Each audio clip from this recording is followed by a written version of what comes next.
மாது ஒருவரை மானபங்கம் புரிந்த குற்றத்தை ஒப்புக்கொண்ட முன்னாள் கைதி ஒருவருக்கு மலாக்கா அயர்க்ரோவ் மஜிஸ்ட்ரேட் நீதிமன்றம் இன்று 5 மாத சிறை தண்டனை விதித்தது. 46 வயது ஜெஃப்ரி ஜாரிஸ் என்ற அந்த நபர் சம்பந்தப்பட்ட வழக்கின் சாராம்சத்தை செவி மடுத்த மஜிஸ்ட்ரேட் உத்மான் அப்துல் கனி அவரை உடனடியாக சிறைக்கு கொண்டு செல்லும் வகையில் தண்டனை விதித்தார்.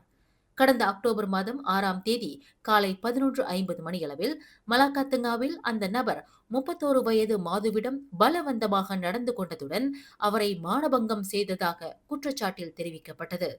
தனது மோட்டார் சைக்கிளில் பெட்ரோல் தீர்ந்த நிலையில் குற்றம் சாட்டப்பட்ட நபரிடம் சம்பந்தப்பட்ட மாது உதவி நாடிய போது அவர் தகாத முறையில் நடந்து கொண்டதாக குற்றச்சாட்டில் கூறப்பட்டது.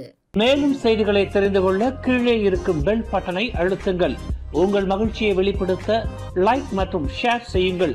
தொடர்ந்து திசைகளோடு இணைந்திருக்க சப்ஸ்கிரைப் செய்யுங்கள்.